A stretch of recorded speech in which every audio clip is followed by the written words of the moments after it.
Greetings and welcome to Summary Judgment, condensed from American Jurisprudence, Part 4, where we'll be focusing on oppositions. Before we get started, to remind everyone that this is strictly for the entertainment and educational purposes of this YouTube channel and broadcast, not to be used, misconstrued, or abused for anything legal, lawful, personal, private, financial, business, tax, or otherwise. So please don't do this at home. Greetings to you all. Please hit the like if you just arrived. And I believe we do have the talking chat enabled, where you will have your comment. The crime says, hit the like. Indeed, where your comment will be read as you type it in, so any questions or comments along the way, feel free to pipe up in the chat. That said, let's get started. So we left off last time on section 26. So we're on the necessity and opportunity for submitting opposing affidavits, generally. So federal rules provide that, and of course that's Federal Rule 56 of Civil Procedure, provides that adverse parties may serve opposing affidavits before a summary judgment hearing, but the court must still determine if judgment is appropriate, even without opposition. So non-response to summary judgment motion doesn't guarantee an automatic grant. So just because the other party doesn't offer a response does not automatically grant the summary judgment to the moving party. The court must determine if a genuine issue of material fact exists. So the court must determine this. Summary judgment may be mandatory if the opposing party fails to file affidavits. So there's a may be mandatory. Again, it doesn't guarantee. This is discretionary. The court must determine, but the court must determine. Their determination may be this or that.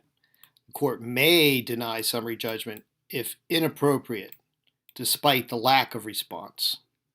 So even though there's a lack of response, the motion itself might be inappropriate. Failure to respond constitutes admission of no disputed facts, but not a waiver of the legal arguments. Interesting there. Again, the summary judgment isn't about the disputed facts. It's saying that there are no dispute for the facts, and by not responding may say that, okay, there are no dispute to the facts, but it's not a waiver of the matter of law before the court. And we're on to the cautions. Local rule providing that if a party opposing a motion for summary judgment fails to respond to the motion, the court will conclude that no genuine material issue exists as to any of the proposed findings of fact. Is not inconsistent with Federal Rule of Procedure 56 and is not invalid. So there's a local rule saying that if the party opposing a motion fails to respond, the court will conclude that no genuine material issue exists.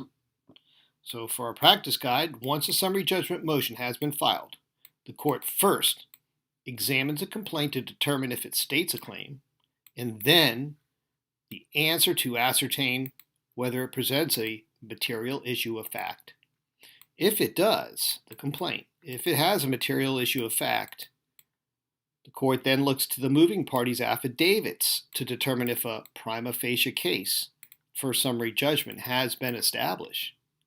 If it has, then the court examines the opposing party's affidavits to determine whether there are any material facts in dispute that would entitle the opposing party to a trial. So, the court really has the burden here of ensuring that there's no material issue of fact. So the material facts in dispute would entitle the opposing party to a trial. So now we're on to some of the cases here. As I said before, using summary judgment is a good subject matter to analyze these cases and dissect them because they go by very quickly. We get a lot of exercise looking over very many cases in a short amount of time and effort because they're not going to contain juries and issues of facts and trials and all the other nonsense that would be covered in other cases. I shouldn't say nonsense, but nevertheless, when it comes to reviewing a large number of them, it does slow things down. And this way it keeps it kind of to the time span of our broadcast here. Let's start. Here's a prisoner's admission of undisputed facts. Where a prisoner filed no opposition to a motion for summary judgment, but filed a cross motion claiming undisputed facts entitle him to summary judgment, and did not specifically challenge facts identified in the Secretary's statement of undisputed facts, the prisoner was deemed to have admitted validity of facts contained in the Secretary's statement. Wow. And that's Beard versus Banks in 2006.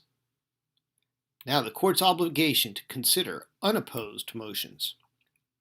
In an unopposed motion for summary judgment, the district court is still obliged to consider the motion on its merits, in light of the record as constituted, in order to determine whether judgment would be legally appropriate. So even if it's an unopposed motion, the court still has to consider the motion on its merits to determine whether it's legally appropriate. And that's in Aguiar, Cara versus Augusto. That's a First Circuit 2006. And we're on to pro se plaintiff's right to notice. This is, let's see here, Savitsky versus Mazzella, Second Circuit 2003. The district court could not enter summary judgment against a pro se plaintiff without first providing him with notice of nature and consequences of defendant's motion, where plaintiff's opposition papers largely discuss sufficiency of his complaint rather than whether he had presented evidence sufficient to survive summary judgment motion. The plaintiff failed to file statement of facts or documents, and there is no evidence that the plaintiff received any legal advice. So we couldn't enter the judgment against the pro se plaintiff without first providing him notice of the nature and consequences, where by the affidavit, things that need to be filed in response to not perhaps consent to that no issue of disputed facts. Now, the court's duty to examine unopposed motions. Even when a non-moving party chooses the perilous path of failing to submit a response to a summary judgment motion, the district court may not grant the motion without first examining the moving party's submission to determine if it had met its burden of demonstrating that no material issue of fact remains for trial. If it has not, summary judgment is inappropriate, for no defense to an insufficient showing is required. So there it is. The perilous path of failing to submit a response. The district court may not grant the motion without first examining the submission to determine if it met its burden of demonstrating. So it's going to, again, we keep seeing this theme over and over, that it has to demonstrate that no material issue of fact remains for the trial, and that they're entitled to the relief under the law. So that's an important aspect there. Let's proceed. So we're on to the discovery status and summary judgment timing. The grant of summary judgment was not premature on ground full discovery had not yet commenced, where opposing party never filed an affidavit explaining that additional discovery was necessary before he could respond to the summary judgment motion. So there it is, even in the affidavit explaining that additional discovery was necessary. So of course that would have to be explaining, meaning in particular and specific, not in general. And that was from 2001, Fourth Circuit. Now on to discovery restrictions prior to summary judgment. The district court did not abuse its discretion in restricting discovery prior to grant of summary judgment, where the additional information that the plaintiff purportedly sought would not have had any effect upon the legal questions that compelled the grant of summary judgment to defendant. That compelled the grant of summary judgment to defendant. That's from Pullman Industries versus Manufacturers Enameling Corporation, 6th Circuit 2001. So here the court did not abuse discretion restricting discovery prior to the grant of summary judgment. where the additional information would not have any legal effect. So it can't just be for discovery in general. It has to be discovery that with information that would have a legal effect or any effect upon the legal questions on the grant for summary judgment. So let's proceed. Here we're on to the postponement of summary judgment ruling. Declining to postpone ruling on United States motion for summary judgment on claim that Food and Drug Administration, the FDA, employee opened plaintiff's mail without authorization was not an abuse of discretion, where plaintiff failed to demonstrate why he was unable to oppose motion or how postponement of ruling would have enabled him to rebut the government's affidavit. All right. That's Davidson versus U.S. 2001. Now here's extension of time for a pro se prisoner. District Court did not abuse its discretion when it denied request of state prison inmate bringing pro se civil rights action against prison employees for a third extension of time to respond to the employee's summary judgment motions where, after he received initial extension of time, inmate did not serve responsive documents on employees. And after court instructed him how to draft his responses, gave him a second extension, and warned him that it would decide the summary judgment motions without his input if he did not serve defendants or properly dispute their findings of fact. Inmate failed to respond to the summary judgment motions again. Well, 2003, Williams versus Lohman. All right, lesson is to respond. So, de novo review of summary judgment. Court of Appeals reviews District Court's award of summary judgment de novo based upon record, evidence, and arguments presented to the District Court. Wow, Carr versus Wisconsin Department of Corrections, 7th Circuit, 2003. Now the extension of discovery in Title VII action. An applicant met requirements for motion to extend discovery prior to ruling on a summary judgment motion with Title VII action against employer and employer's purchaser, in that the applicant filed motion at first opportunity once bankruptcy stay on proceedings had lifted. He clearly explained what discovery was necessary, and he clearly explained he had been unable to obtain information he sought during agency's proceedings because the purchaser had not been party to such proceedings. So that's meeting the requirement to extend discovery prior to a ruling on summary judgment. It looked like it had to do with the bankruptcy stay. He had to wait till that had been lifted. All right. Checking to see if anyone's here still. Please hit the like if you're definitely still sticking along for the ride here. Covering a lot here with the summary judgment, but I guarantee there's a lot more here that's going to be a little stepping up with the excitement level of the cases, and there's going to be a special surprise at the end for those of you who stick around, so please stay tuned. All right, now we're on to the extension for deposition and fraud case.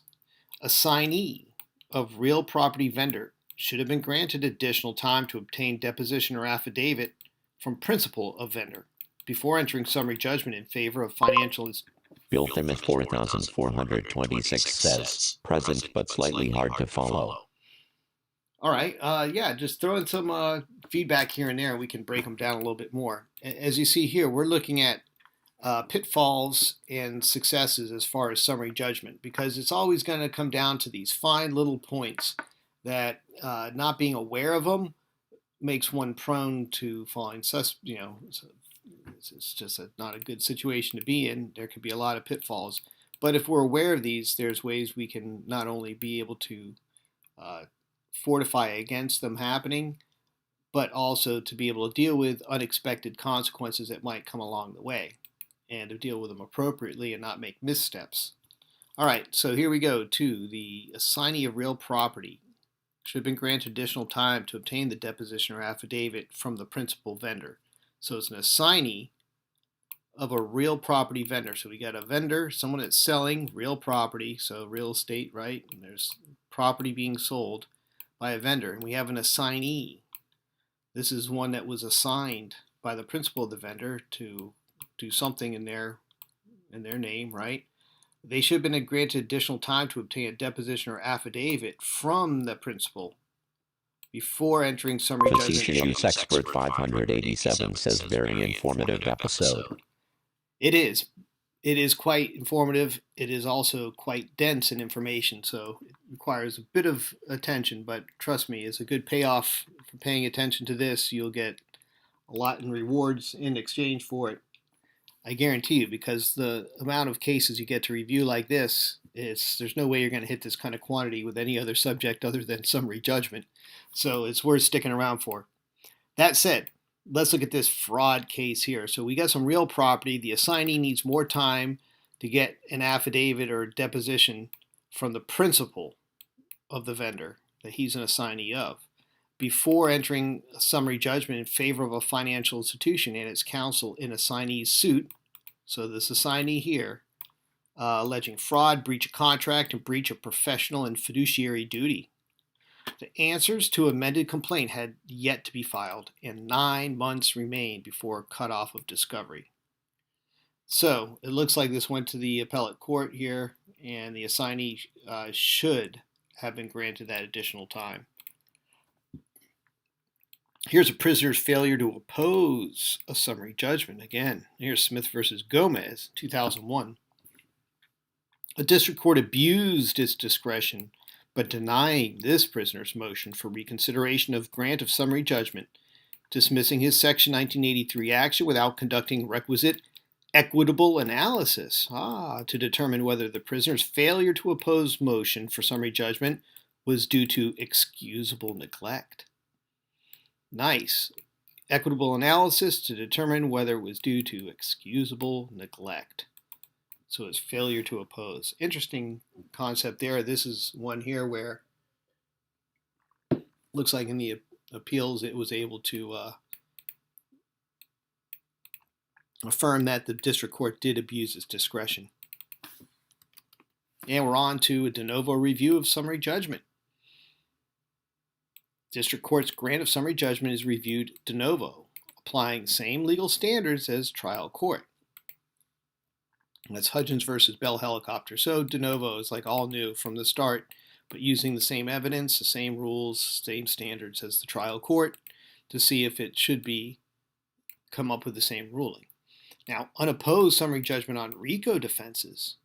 The United States was entitled to summary judgment as a matter of law, dismissing affirmative defenses of res judicata, collateral estoppel, release and accord, and satisfaction asserted by tobacco companies in lawsuit brought by United States under Racketeer Influenced and Corrupt Organizations Act, the RICO Act, since companies effectively failed to oppose the government's motion as to those defenses. And that was from the U.S. versus Philip Morris in 2004. Wow, so the United States won that through summary judgment.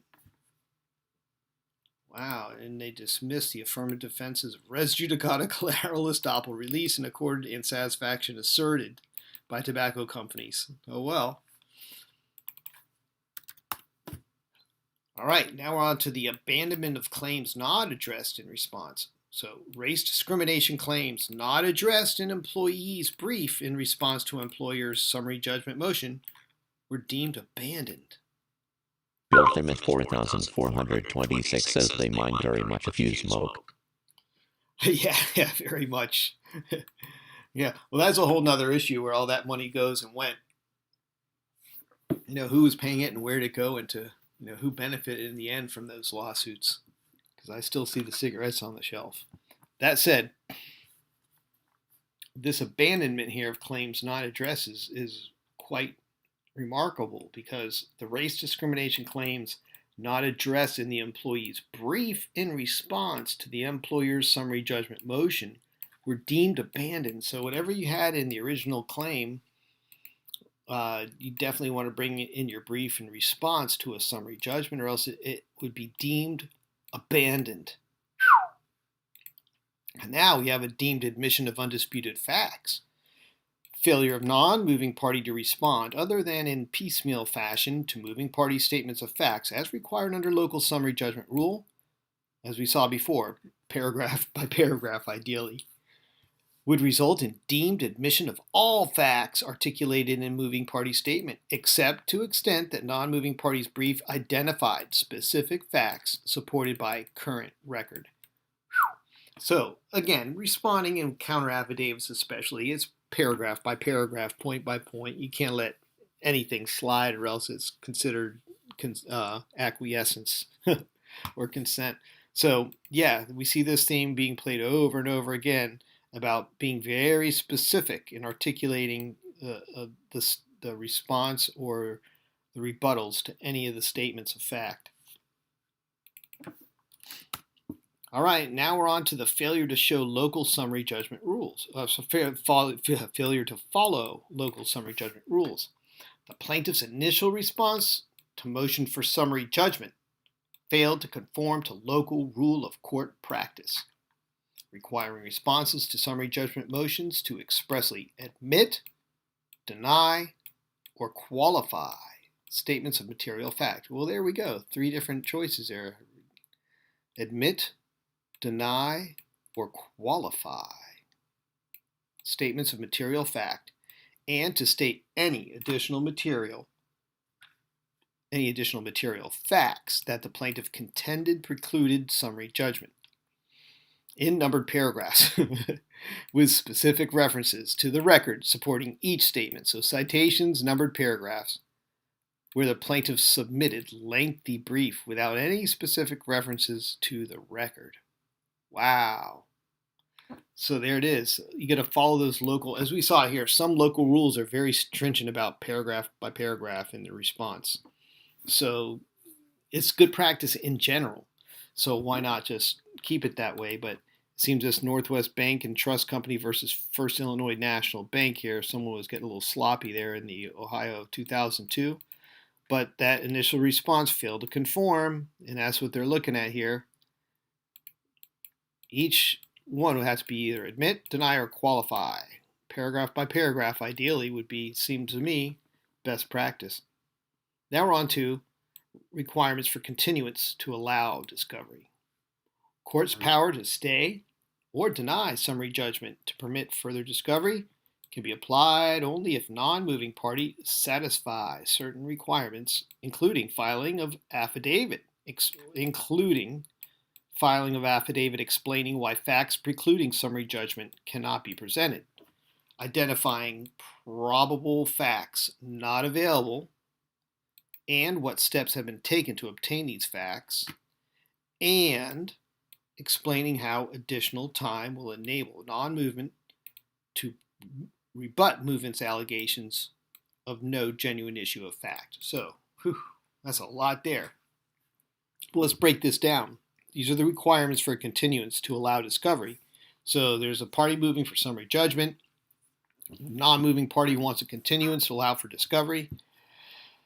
Court's power to stay or deny the summary judgment to permit further discovery can only be applied if that non-moving party satisfies certain requirements like the local rules here, including filing of affidavit explaining, and when we say explaining, admit, deny, and qualify each statement paragraph by paragraph, ideally, why the facts precluding summary judgment cannot be presented, identifying the probable facts not available, and then what steps have been taken to obtain these facts and explaining how additional time. So you guys show what steps have been taken to obtain the facts and explain how additional time will enable the non-movement to rebut the movement's allegations of no genuine issue of material fact. So it has to apply to that. It can't just be a general discovery, as we saw before. And that's from Spalding versus Northwest Hospitality Investment Company, LLC. That's in Kansas, 2002. All right. Now we're on to the stay of summary judgment for trade secret discovery. This one should be fun. Corporation was entitled to stay or denial of former employee's motion for summary judgment, and corporation's action alleging employee breached the party's non-disclosure covenant. Oh boy. Where corporation's competitors had exclusive control over documents and information necessary to establish a causal link between employees' alleged disclosure of trade secrets and the corporation's damages. Corporations made reasonable efforts to obtain information prior to responding to employees' motion, and discovery period had not yet ended. So the corporation was good entitled to stay for this guy. Oh man, that's American Mapland Corporations versus Heilmeyer, Kansas, 2001. And we're on to procedural requirements for summary judgment. Plaintiff's failure to follow procedural requirements of summary judgment rule by filing affidavit with court permitted court to prohibit plaintiff from asserting the case was not ripe for summary judgment because discovery had not yet been completed. All right, so he didn't file the affidavit and prohibits him from, oh wow. So who did this with court permitted to, oh, okay, so the court decided to do that. Huh, okay. And that held. So we see the importance of filing that affidavit in response. Big piece here. Opposing affidavit. So discovery reopening after new counsel. Discovery would not be reopened to enable plaintiff to prepare opposition to defendant's summary judgment motion after plaintiff obtained new counsel, where he did not explain nature of uncompleted discovery, how discovery would create fact issue, and what efforts he had previously made to obtain the desired discovery, and where reopening would prejudice defendants. So you get your laundry list here. This is great right here, this case. This is Kulkarni versus City University of New York, 2003, Southern District. So discovery would not be reopened. So here are the things he should have been able to do. You got to explain the nature of the uncompleted discovery. What's the nature of it? Why does it need to be done? How it would create the material fact. And what efforts had been previously made. What steps had he taken to try to obtain those facts? And finally, where reopening it would prejudice defendants. So how would that affect anything there? Those are the things he didn't address, and that's why it wouldn't be reopened for discovery. Hang on a second. Do we get the other one here?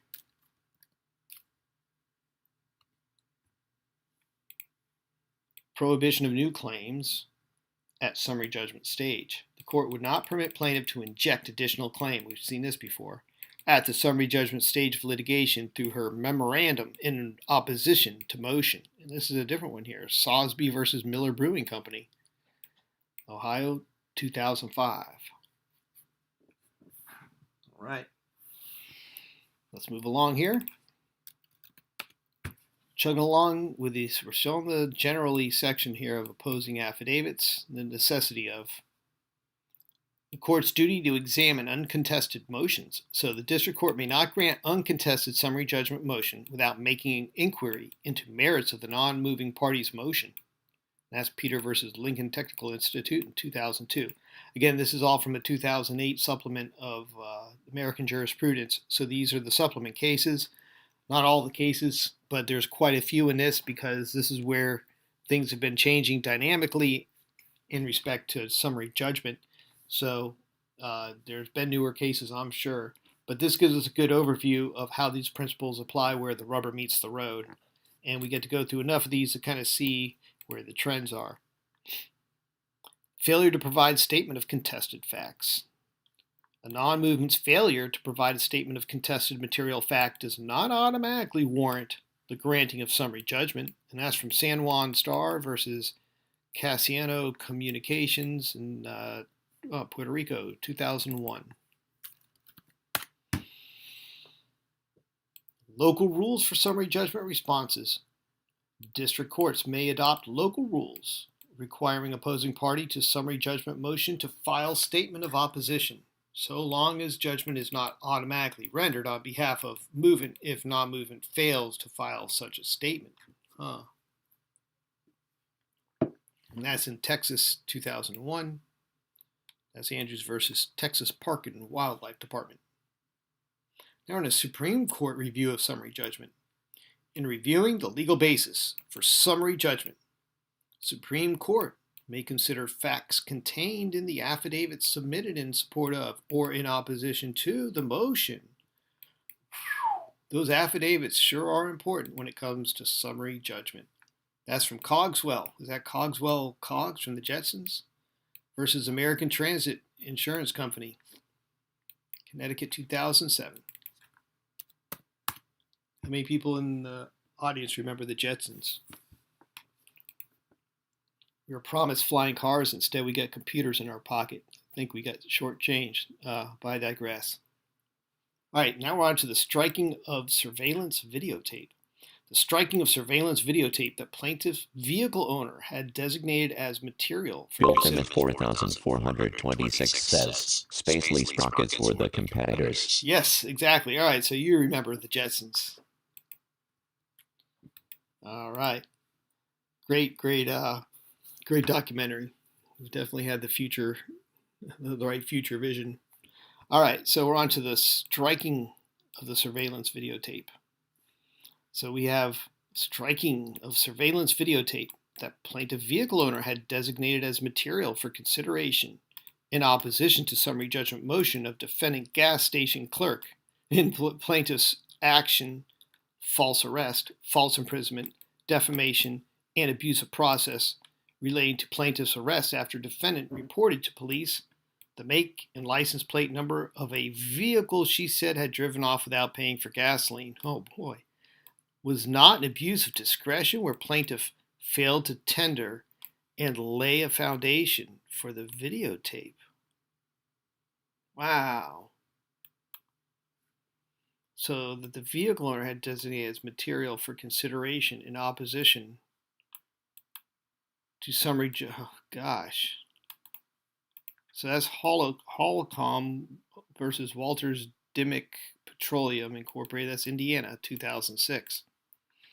Then we're on to the standard for summary judgment. Summary judgment is appropriate when the pleadings, depositions, answers to interrogatories, and admissions on file, together with the affidavits, show that there is no genuine issue as to any material fact, and that the moving party is entitled to judgment as a matter of law. That's from Varney Business Services versus Potroff, Kansas, 2002. So that sums it up right there pretty well. And our last case, finally, for Section 26, evidence presentation in no evidence summary judgment. So we have a no evidence summary judgment. On a motion for no evidence summary judgment, while the non-movement, to meet her burden of specifically pointing out evidence raising a fact issue, is not required to needlessly duplicate evidence already found in the trial court's file. She is required to make sure the evidence is properly before trial court for its consideration in ruling on the motion for summary judgment. That's from Martinez versus Leeds, Texas, 2007. All right, now we're on to Section 27, the time of filing. Federal rules provide that adverse parties may serve opposing affidavits before a summary judgment hearing, but timing requirements and consequences of late filings vary across jurisdictions. So, adverse party may serve opposing affidavits prior to the day of the hearing. Failure to file counter affidavits within required time may be fatal in some jurisdictions. The courts have the power to grant relief from failure to file timely. So they have the power to grant relief. Under Federal Rule Procedure 6B, trial court may enlarge time for responding to motions.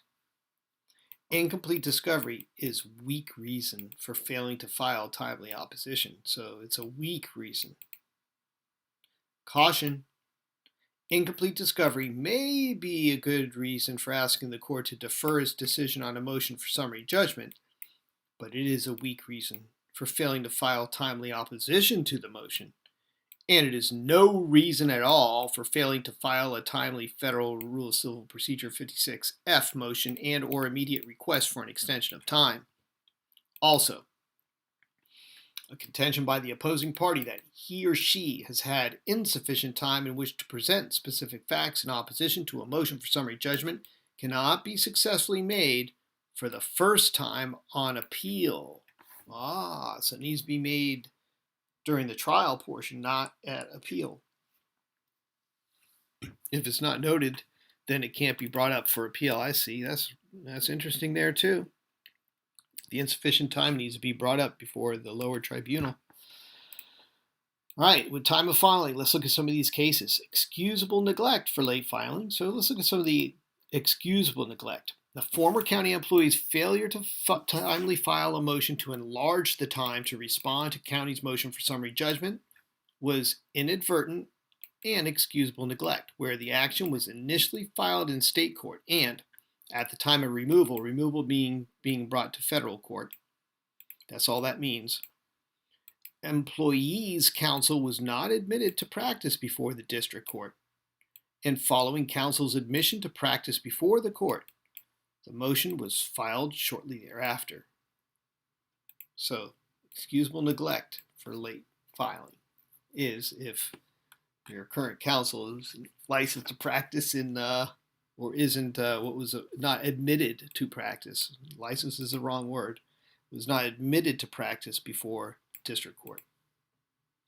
Now we're on a genuine issue of fact, precluding summary judgment. So a genuine issue of fact as to whether distributor submitted a list of proposed exclusive customers in secondary market and whether seller approved list under terms of their agreement precluded summary judgment on the issue of whether seller breached distribution agreement by allegedly selling directly to approved customers.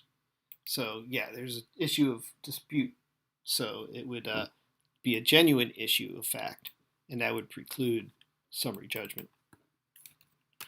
All right, out of time filing in Title VII action, and this is Sutton versus Crease. This is a different one, 4th Circuit 2006, North Carolina.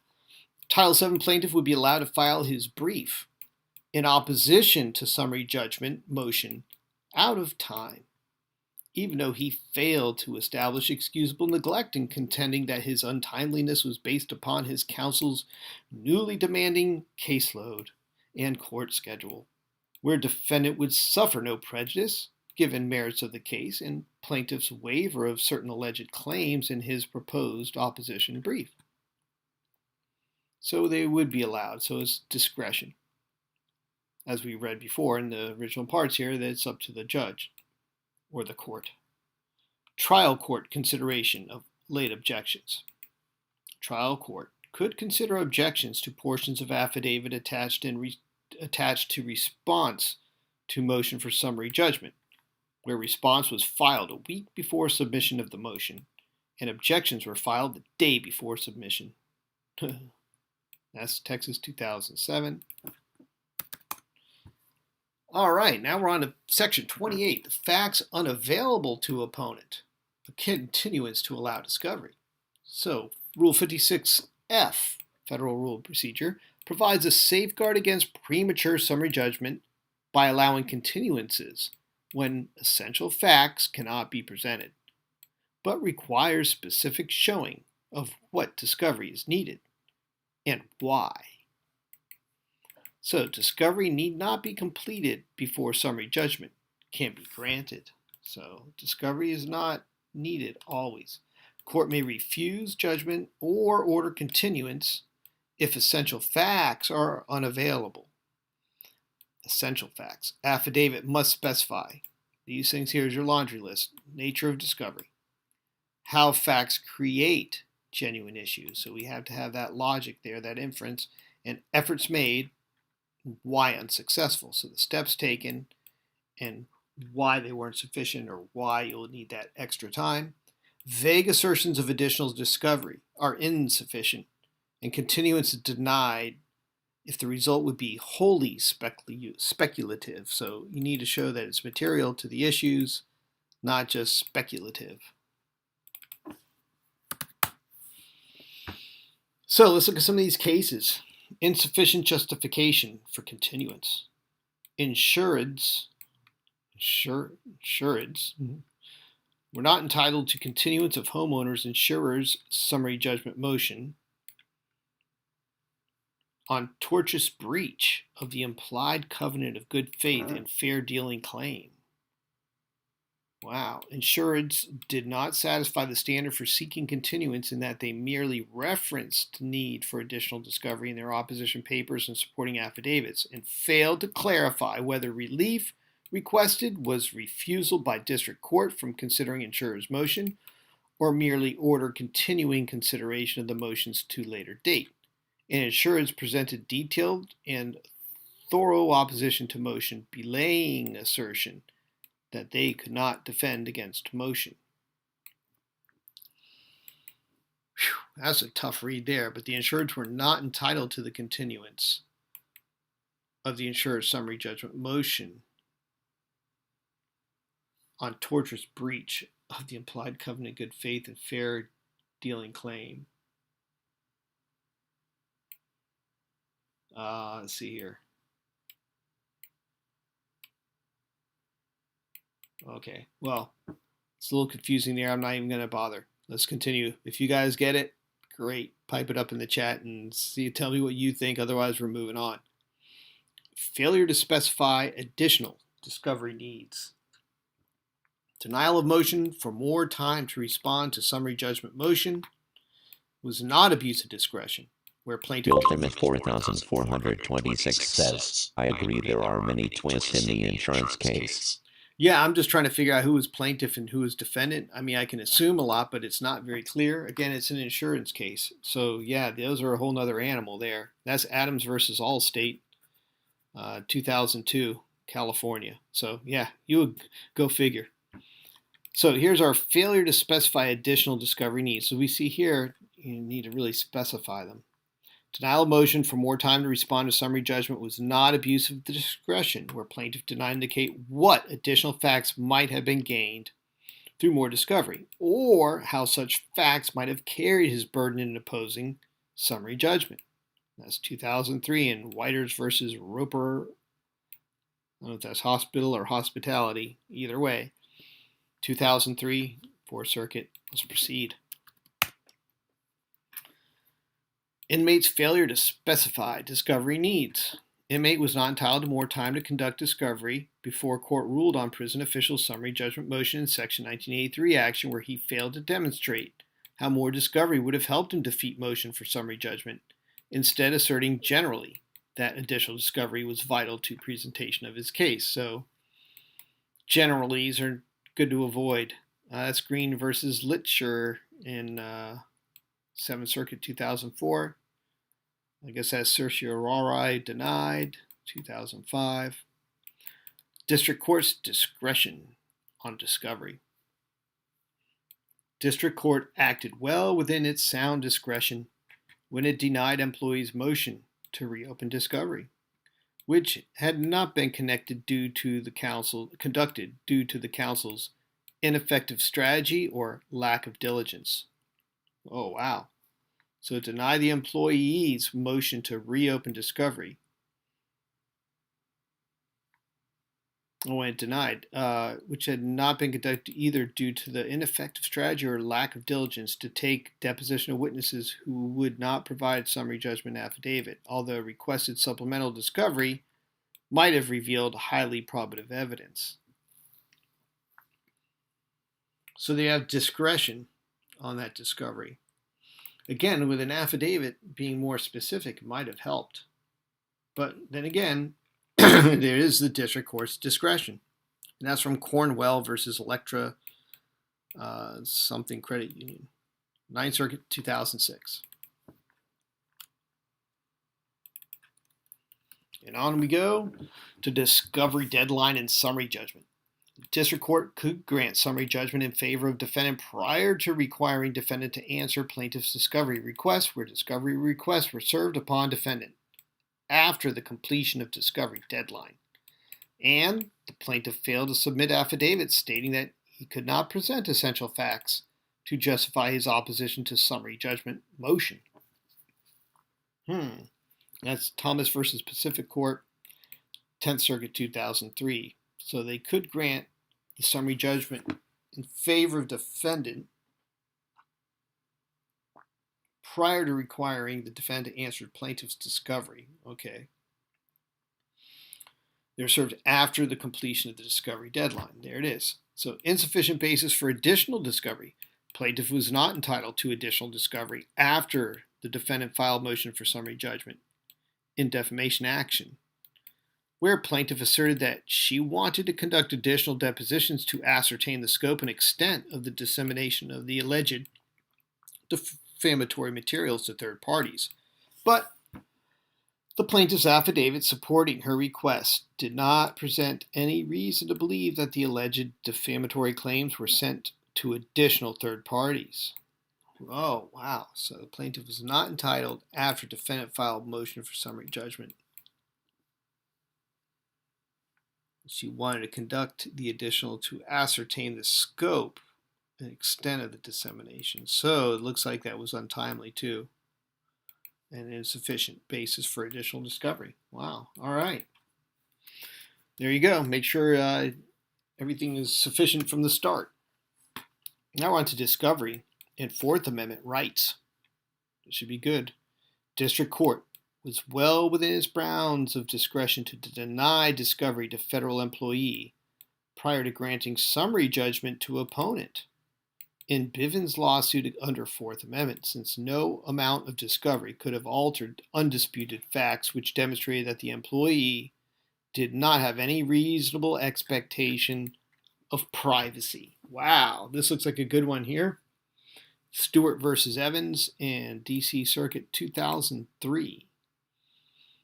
So denying discovery to the employee prior to granting summary judgment to the opponent in a Bivens lawsuit. So this is one of those civil rights violations here, since no amount of discovery could have altered the disputed facts which demonstrated that the employee did not have any reasonable expectation. Undisputed facts. All right, we're on to discovery on qualified immunity issue. Arrestee was entitled to limited discovery on issue of qualified immunity in his Bivens action alleging wrongful prosecution, even though qualified immunity provided immunity from suit, where arrestee demonstrated that he needed such discovery to oppose defendant's summary judgment motion. Oh, wow. And that's Hart versus Guyon in California, 2003. All right, now we're on to the discovery extension for race discrimination. An employee who claimed she was fired because of her race would be granted an additional 60 days to conduct discovery before resolution of employer's summary judgment motion under rule permitting court to refuse summary judgment application or continue proceeding when party opposing application cannot provide opposing affidavits. Based on an employee's affidavit under that rule indicating she sought to discover race of potential comparators and facts surrounding incidents for which they were or were not disciplined, potential comparators, race of potential comparators, if they were or were not disciplined. Information employee sought could prevent summary judgment by supporting her prima facie case and rebutting as pretextual employer's reason for termination. And that's Miller versus Daimler Chrysler, 2003. Now we're on to specificity requirements for discovery affidavit. They need to be specific, all right. Party seeking continuance for further discovery in response to summary judgment motion is required by rule permitting court to refuse summary judgment application or continue proceeding when party opposing application cannot provide opposing affidavits, to submit affidavits stating with specificity what particular information is sought, how, if uncovered, it would preclude summary judgment, and why it has not been previously obtained. So, again, that list there for Miller versus Daimler Chrysler Corp. 2003. We see that list over and over again. what since sought, how, if uncovered, it would preclude summary judgment, and why it wasn't previously obtained. What steps were taken? Why was it unsuccessful? So now we're on insufficient affidavit for discovery continuance. Consideration of summary judgment motion would not be stayed to permit further discovery where non-movement's affidavit in support of discovery contained only conclusory and boilerplate statements that did not indicate what discovery would yield. Oh boy, that's Price versus Greenspan, 2005. Then there's fact-finding in jurisdictional time limit cases. In a case where the parties dispute facts material to a jurisdictional time limit, rules of civil procedure governing summary judgment and failure to state claim upon which relief can be granted require that the court provide the parties a full opportunity to air the factual dispute. The importance of fair procedures in fact-finding at any stage requires this approach. Whether or not the parties invoke the precise words in the federal rules. So whether or not they invoke those precise words of the federal rules, that importance applies. That's Flynn versus Ohio Building Restoration, 2003. Discovery dispute resolution. Non-moving party could not properly oppose and avoid summary judgment on basis that moving party had failed to provide certain discovery that would have been probative in the claim. Discovery disputes should have been raised through mechanisms provided by the court. That's interesting there. That's Ben Cotel versus Howard University. Law Reporter 2001. Let's move along here. Football coach's discovery request. Former State University's football coach did not have an absolute right to additional time for discovery under the summary judgment civil procedural rule. Rather, coach was required to show how postponement of a ruling on motion for summary judgment filed by University Athletic Association would enable him to rebut the motion. And that's from Bassett versus the National Collegiate Athletic Association, Kentucky, 2006.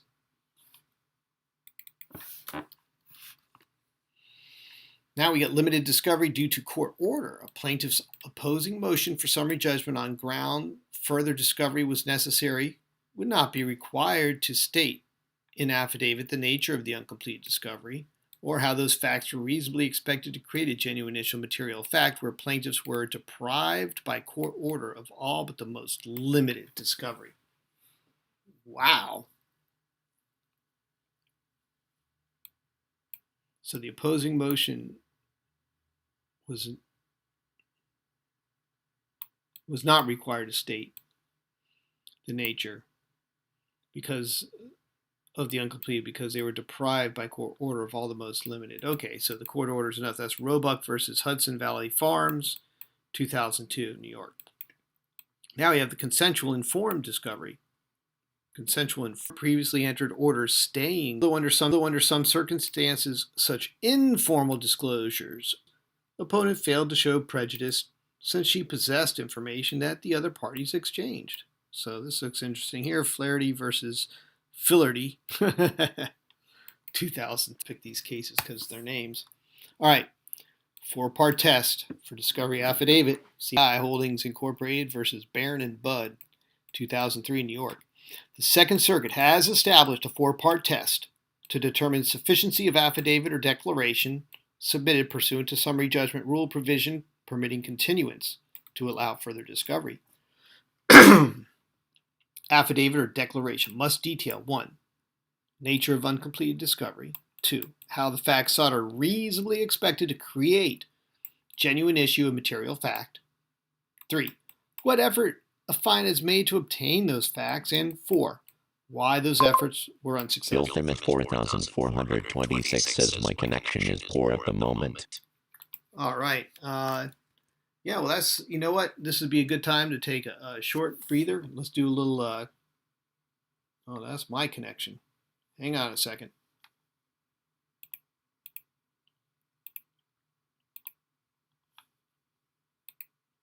All right, we got a little connection issue here. 1 second here and see why.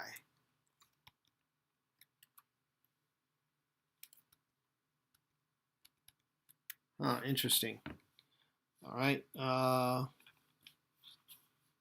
see something here. Let me try a little something.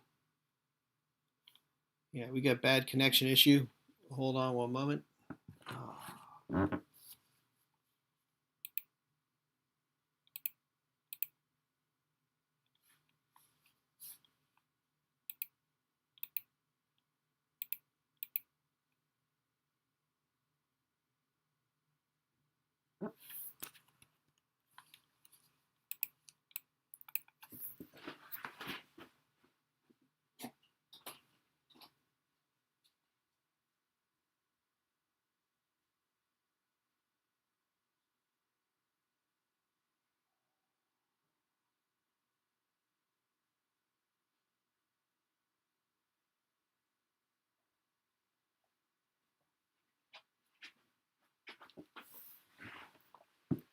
All right, I think. Oh, Lord. All right, I think we're back. Let's get back to the presentation here. I hope I didn't lose everyone, but we had just lost our connection there for a second, it seems. Please hit the like if you're still here. I know this has been such engaging content. I'm sure it's been hurting the algorithm. All right, let's continue. So our 4 parts. Let's get this right. Nature of the uncompleted discovery, how they're reasonably expected to create the issue of genuine issue of material fact, what efforts the affiant has made to obtain the facts, and why those were unsuccessful. Now we're on the requirement for discovery continuance. To defeat summary judgment pursuant to rule permitting further discovery needed to oppose summary judgment motion, plaintiff must describe the information sought in discovery and how it will be obtained. Explain how that information is reasonably expected to raise a genuine issue of material fact, the efforts to date to obtain the information, and why those efforts have been unsuccessful. That's from American National Red Clock versus Nicholas Team Incorporated, 2006.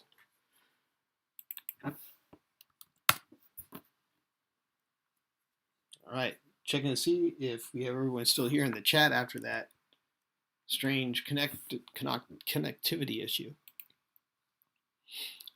All right, we're on a good faith requirements for discovery continuance. Parties seeking continuance to conduct additional discovery to oppose motion for summary judgment must do so. Built Limit 4426 says seems better. All right, excellent. Built Limit 4426 says seems better. All right, well, twice is even better than once, so I think we're good. All right. So here we have the party seeking continuance to conduct additional discovery to oppose a motion must do so in good faith by affirmatively demonstrating 1. Why he cannot respond to movant's affidavit, and 2.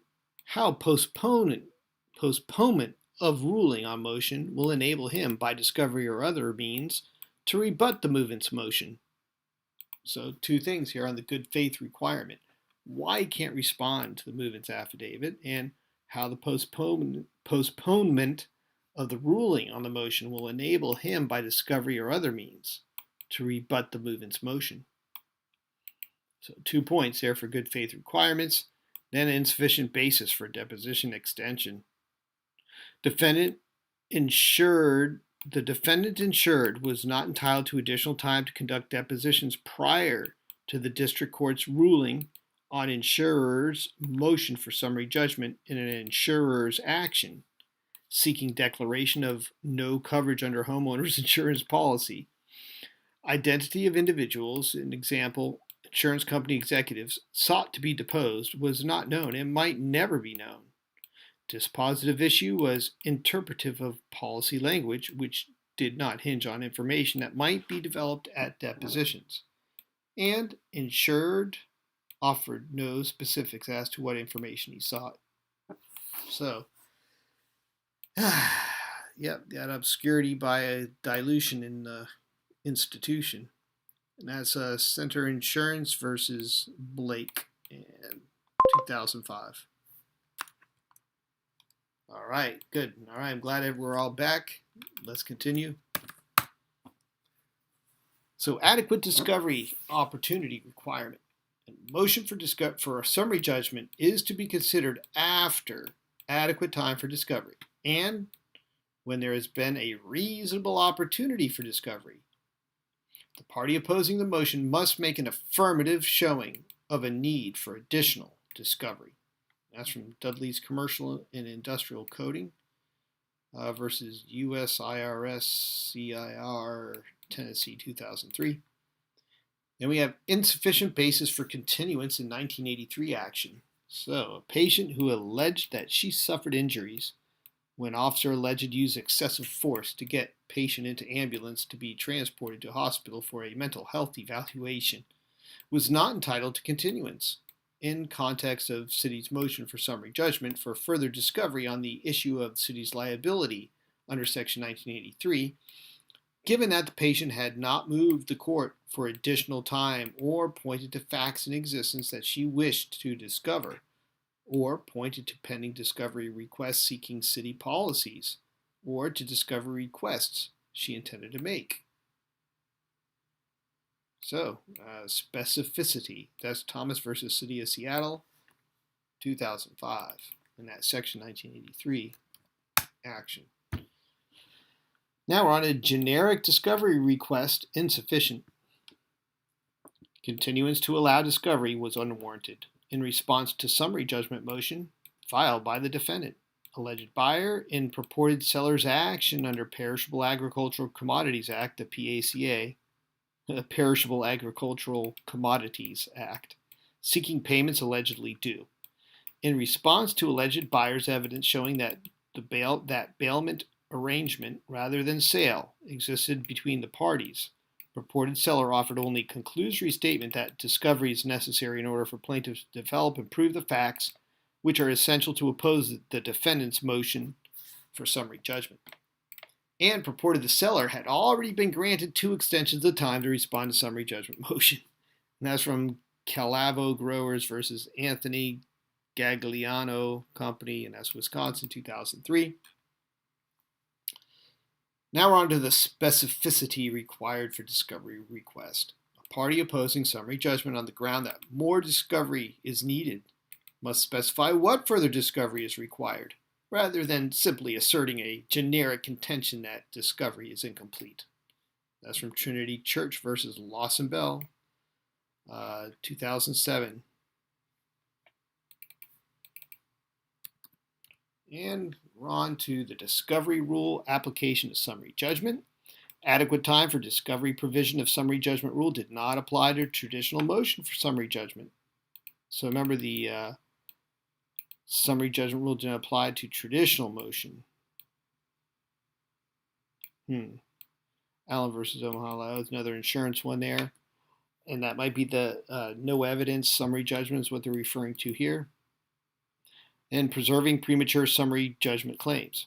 In order to preserve a complaint that summary judgment was premature, the party claiming it did not have adequate time for discovery must file either an affidavit explaining the need for further discovery, remember specificity, or a verified motion for continuance. That's Bradford Partners versus Fanning, Texas Appellate, Dallas, 2007. And the requirements for discovery continuance. When a party seeks continuance for responding to a motion for summary judgment, she must file either an affidavit explaining the need for further discovery or a verified motion for continuance. Martinez leads, and that's again 2007 in Texas. Which brings us to Section 29, discretion of court. Construction and interpretation of the rule. Oh boy. Rule 56F is to be liberally construed to prevent injustice while avoiding abuse of discovery process, with court's discretion reviewed only for abuse. So Rule 56F is designed to prevent injustice to parties facing summary judgment. what's Rule 56F, you might ask? Let's jump over here to our Rule 56 slides and see if we get to F in here. I'm sure it's not too far into the deck here. C, D, E should be the next one. F, yes. Judgment independent of the motion. After notice, in reasonable time to respond, the court may grant summary judgment for non-movement, grant on unraised grounds, or consider it on its own. All right. So, that's designed to prevent injustice to parties facing summary judgment. The rule is also intended to avoid abuse of discovery process. The court has discretion to deny application for further discovery. Denial of continuance request reviewed only for abuse of discretion, and the court must balance the need for discovery against potential delay tactics. Oh boy. Discretion of the court, construction and interpretation of the rule, discovery extension for incompetent employee. Oh boy. District Court did not abuse its discretion in denying the United States Postal Service employees' request for additional discovery, denying their request, pursuant to summary judgment rule, following appointment of guardian ad litem after an employee was found incompetent during course of his employment discrimination litigation. Wow, so we went loony. While employee cannot be faulted for nearly 3-year delay in appointing a guardian, he had 15 months to conduct discovery before being found incompetent. The need for disparate treatment evidence was foreseeable during the period in which he represented himself, and there was insufficient evidence he was likely incompetent, even during the discovery period. That's Taylor versus Potter, 2005. Wow. Failure to provide required affidavit.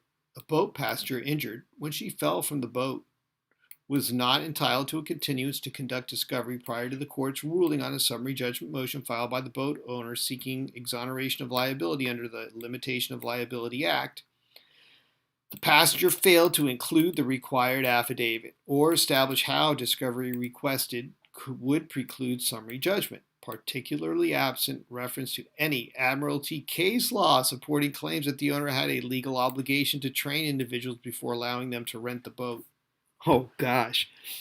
Or to specifically warn about an activity that was prohibited by state law. An example, driving a boat above a wakeless speed with passengers on the bow. Jeez. Oh my gosh. And don't piss in the wind. All right, that's in Ray Funtime Boat Rental and Storage, LLC, Arizona. What kind of boats they have there? All right, I digress. Let's proceed. Discretion of court, construction, interpretation. We have the insufficient motion for continuance. Mere references in other documents to a need for additional discovery do not qualify as a motion for continuance in order to obtain discovery, to obtain summary judgment motion. That's California, 2005. And failure to specify discovery needs. Ad nauseum, we're going over this specificity. Plaintiff was not entitled to continuance of defendant's summary judgment motion to permit plaintiff to conduct further discovery where her motion for continuance did not state with specificity how additional time would enable her to obtain evidence to oppose the motion. That's Scholl versus Platform Advertising, Kansas, 2006. All right. Stick with me here. We're getting close to the fun part. Failure to contest statements of fact. District Court would consider the defendant's statement of material facts as undisputed material fact for purposes of summary judgment where the plaintiff responded to most paragraphs of statement only by stating that the defendant's factual allegations were not facts established by the administrative record in the case, and that plaintiff has no information nor has he had reasonable opportunity to discover same regarding those factual allegations.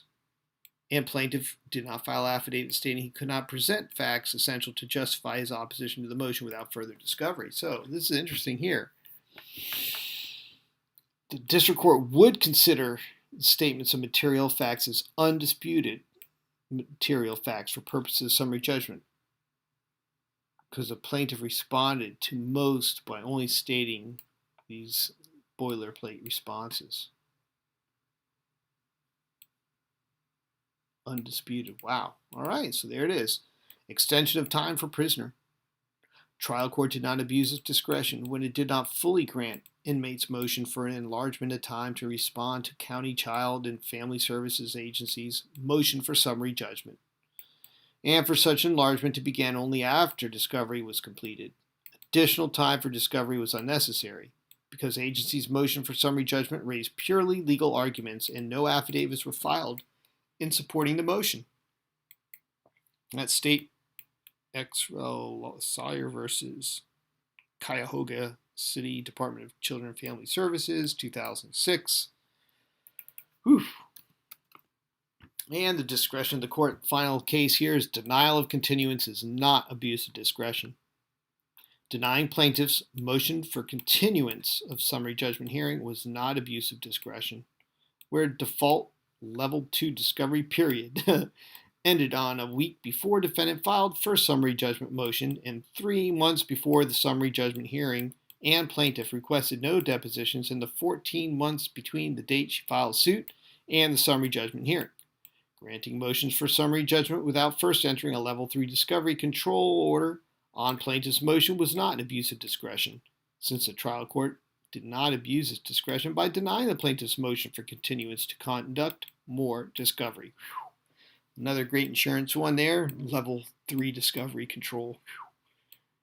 Texas, 2007, and reviewed, denied, 2008. All right, which brings us to Section 30. Grounds for grant or denial. So Rule 56F, relief is granted when essential facts are in exclusive possession of a movement, but may be denied if the assertion is unfounded, opposing party lacks diligence, or fact issues are unlikely to be developed. So granted when essential facts are in the exclusive possession of the movement. So, but may be denied if the assertion is unfounded. Interesting. Insufficient opportunity alone is not reason enough to require the Rule 56 application.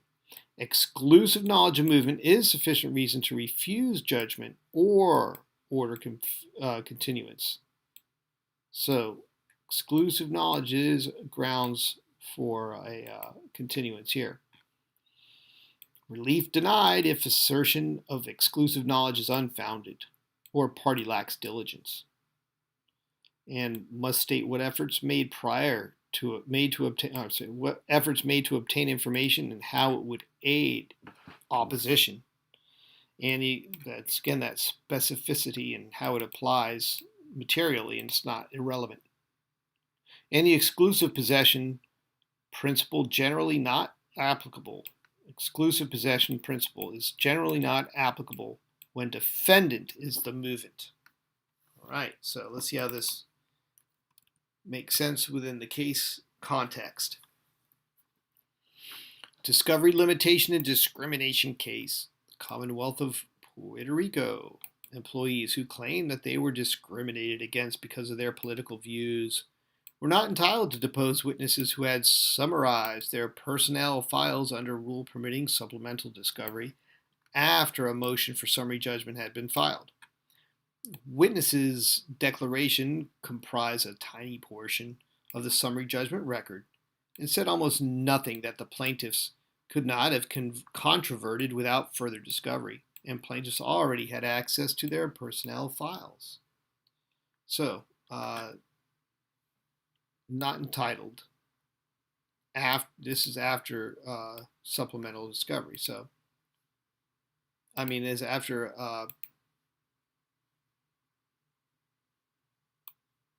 after a motion for summary judgment filed. Okay, see here. Yep. Nothing here specific about that. The summary judgment record said almost nothing that the plaintiffs could not have controverted without further discovery. Failure to seek discovery before summary judgment. A party's failure to seek discovery before responding to a summary judgment motion is itself sufficient grounds to reject a claim that the opportunity for discovery was inadequate.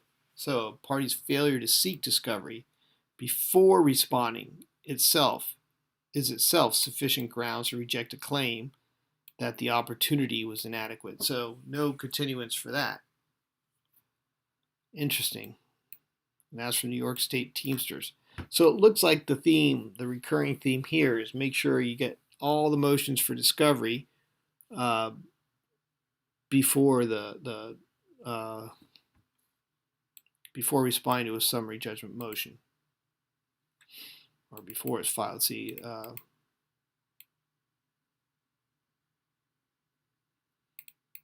oh, okay, that discovery is inadequate. All right, so yeah.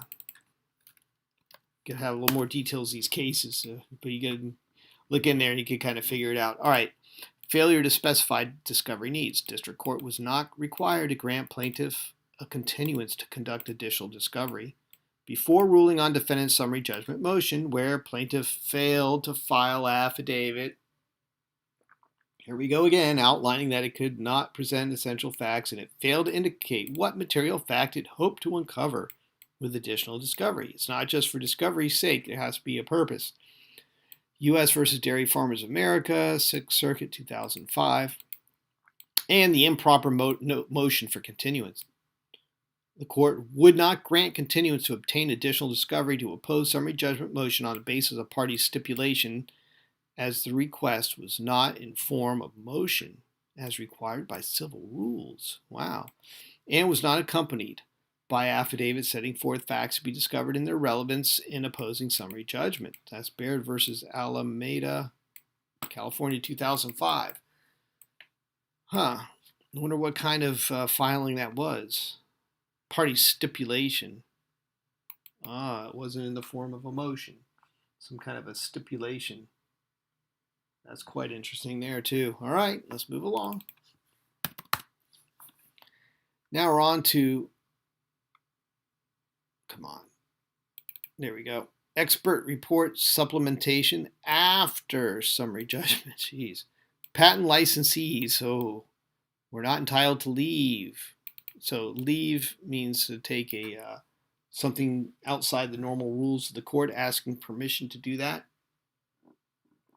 So they were not entitled. 4426 says, I suspect the importance of complete, timely, and meaningful affidavits will be covered on the quiz. Quiz? What quiz could you be talking about?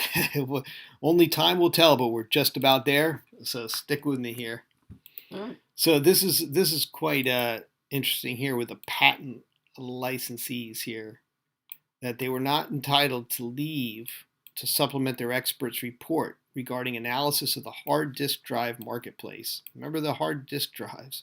On ground that expert did not anticipate desirability of such a specific analysis until after the district court denied parties' cross motions for summary judgment on issue of patent exhaustion, where licensees could have anticipated district court's interpretation of the elements of patent exhaustion and requested expert to prepare accordingly. So they should have asked the expert to get a more comprehensive report. And that's from Minibia Company Limited versus Pabst, 2005. Now we're on to insufficient justification for additional discovery. District Court would not grant continuance of summary judgment motion to allow plaintiffs to conduct additional discovery in complex products liability case, where they did not explain why continuance was warranted, and they have had more than ample opportunity to conduct discovery. Make sure you conduct that discovery. That's key.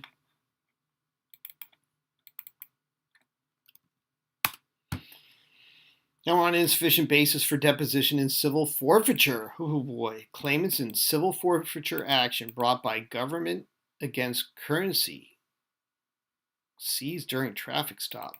Wow. Claimants in civil forfeiture action brought by government against currency seized. Okay, so it's against the currency. That's so strange the way these civil asset forfeitures. It's actually a crime against the currency seized during a traffic stop because the currency was involved in a crime supposedly. So the currency is a criminal. That's how crazy this legal fiction is here of civil forfeiture. Claimants in civil forfeiture action brought by government against currency seized during a traffic stop were not entitled to continuance under summary judgment rule, so they could depose officer who conducted the stop, given that the claimants did not specifically seek relief under rule or file requisite affidavit identifying what specific facts further discovery could unveil.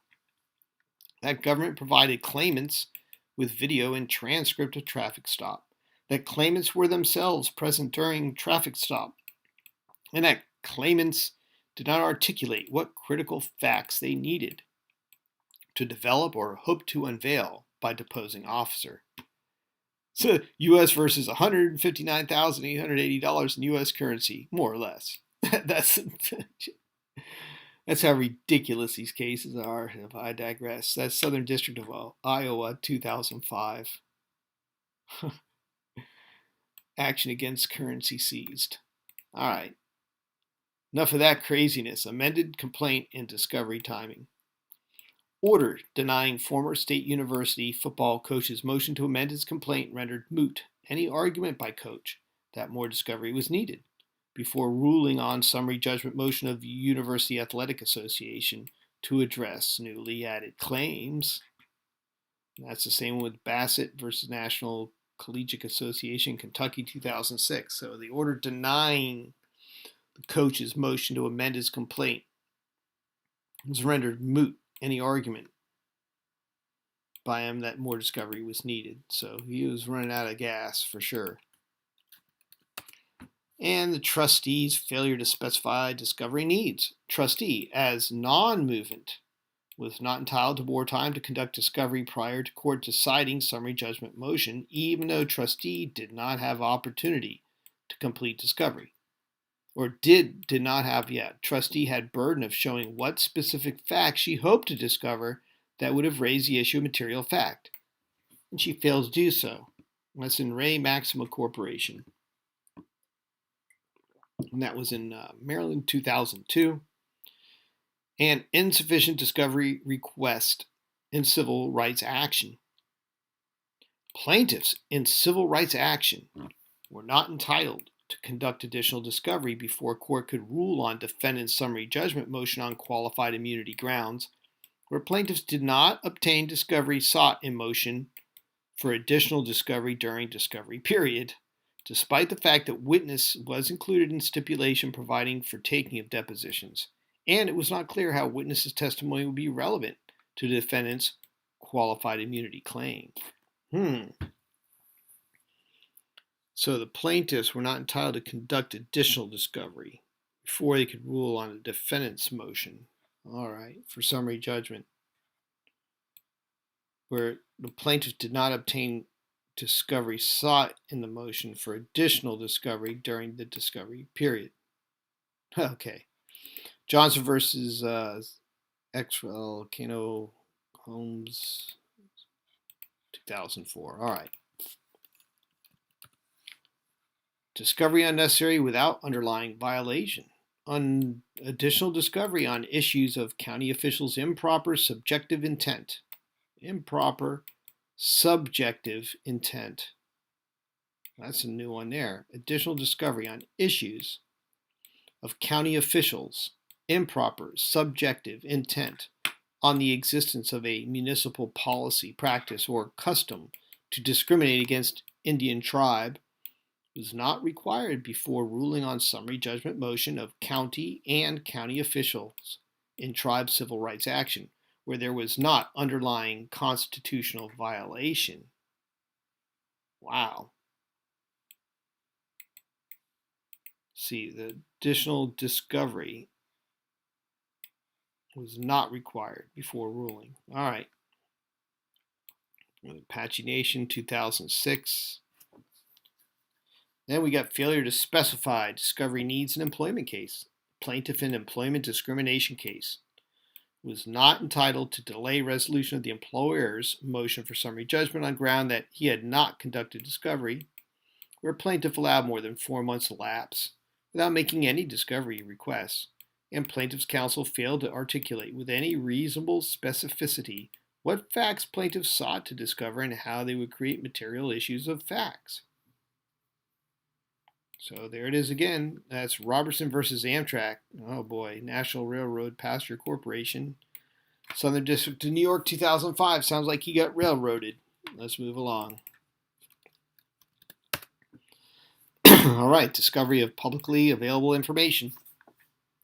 Denial of defendant's motion for summary judgment pending additional discovery was not warranted in action challenging constitutionality of state municipal smoking bans.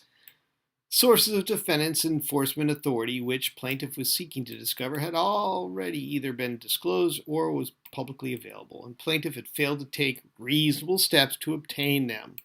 We've seen this before, right? In the previous text here, where you have to show that you took steps and why they were unsuccessful. Here it did neither. That's Players Incorporated versus City of New York, 2005. Then there's the extension for expert deposition. Oh boy. This one's from Institut Pasteur versus Simon. It's got to be interesting here in Pennsylvania, 2005. District Court hearing action seeking declaratory judgment that defendant had no interest in patents owned by plaintiffs would grant defendant's motion for extension of time to reply to owner's summary judgment motion for purposes of allowing reply drawn on scheduled deposition of owner's expert. Even though defendant did not identify with any particularity what elements of expert's anticipated testimony could be expected to bolster his case, the requested extension was brief. And the expert's report addressed issues of manifest pertinence. Manifest pertinence. So here's one exception to that specificity and particularity. All right, let's move along.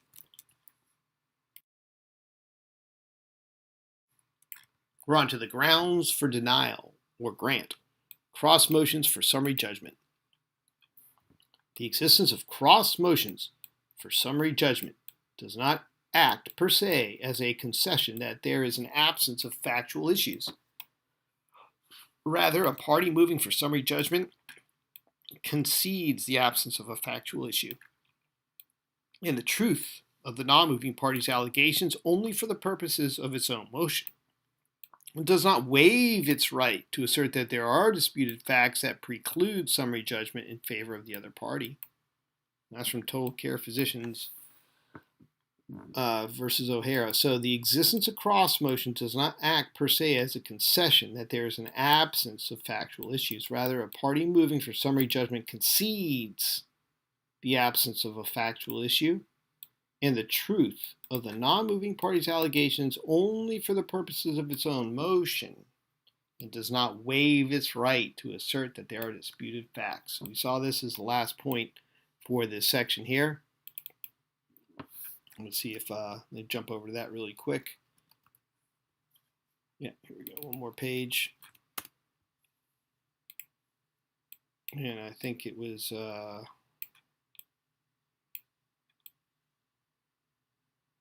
let's see. Well, perhaps not. Maybe it was just that case. All right, good enough. So that's where the existence of cross motions does not act per se as a concession that there is an absence of factual issues.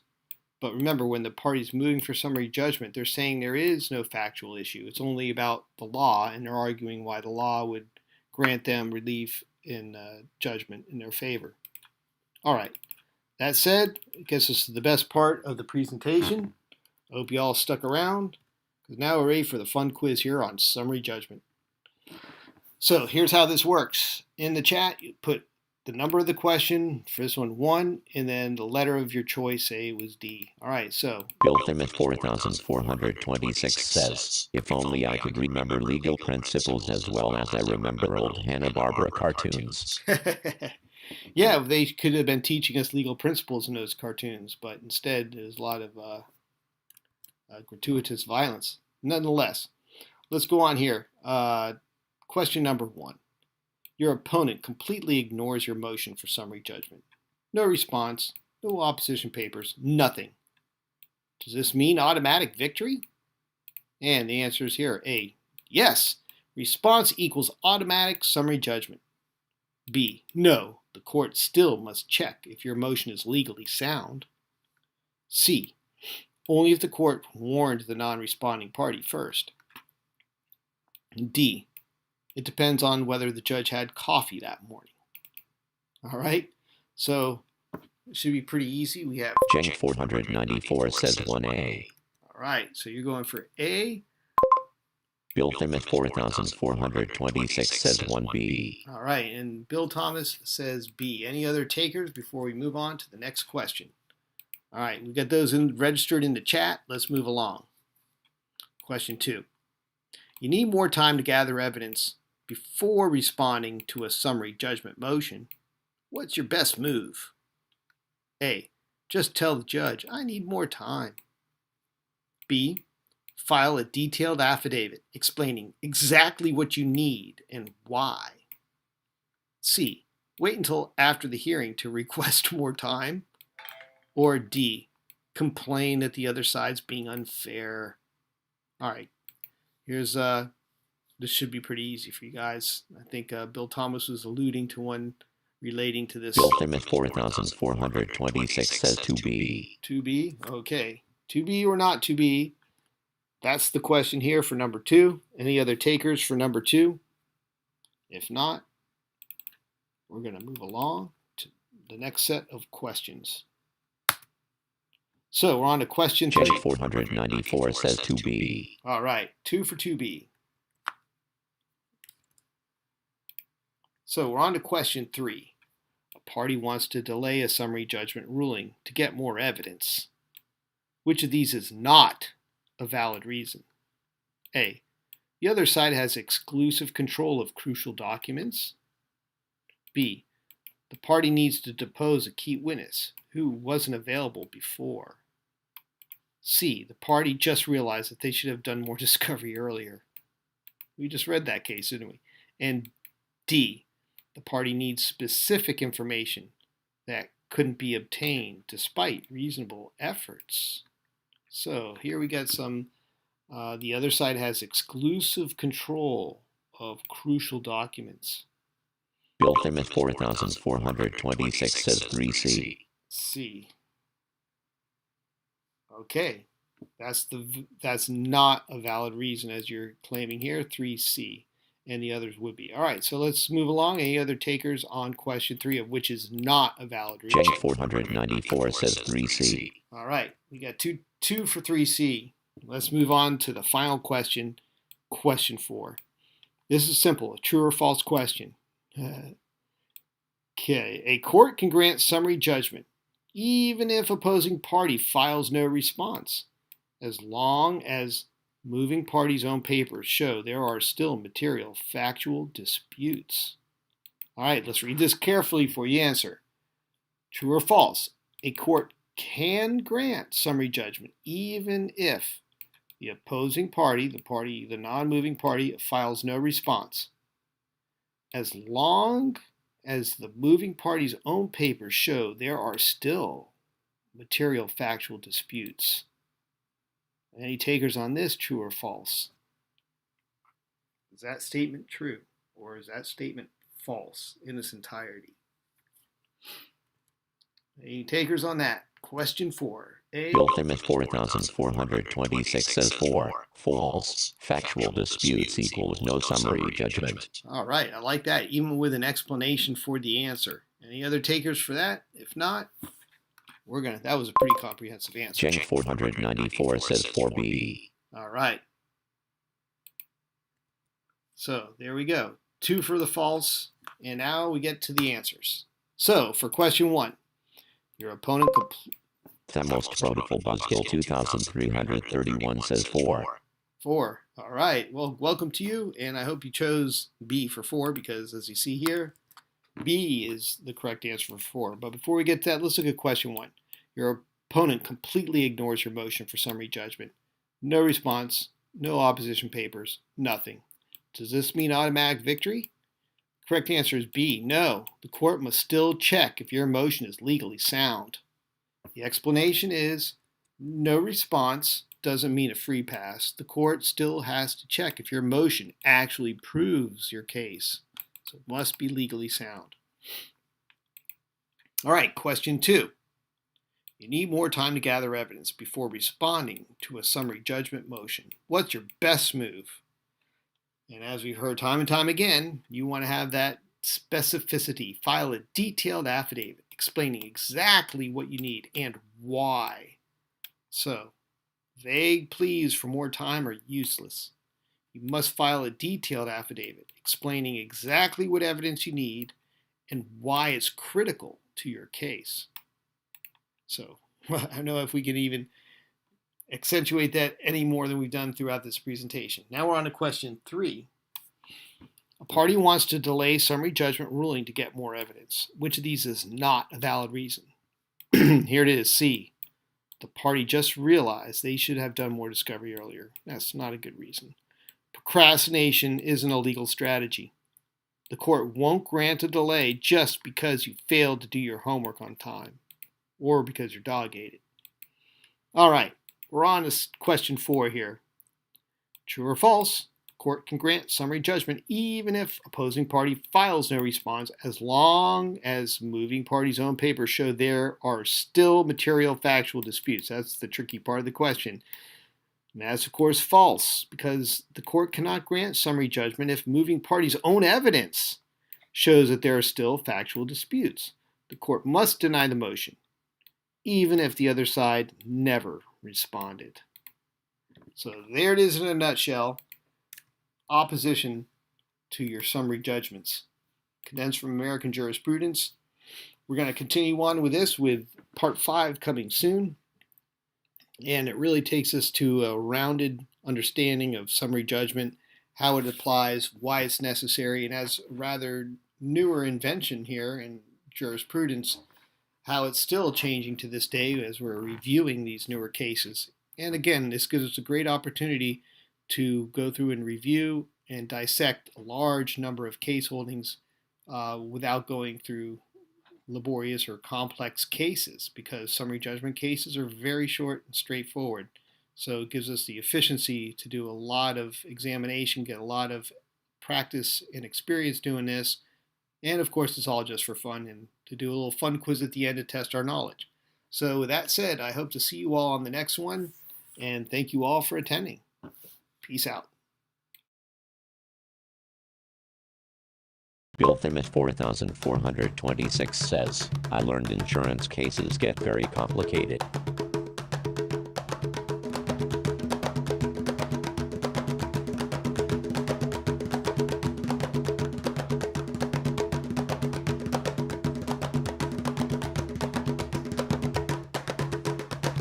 The tribe says, indeed. Bill Thimmett 4426 says, take care all.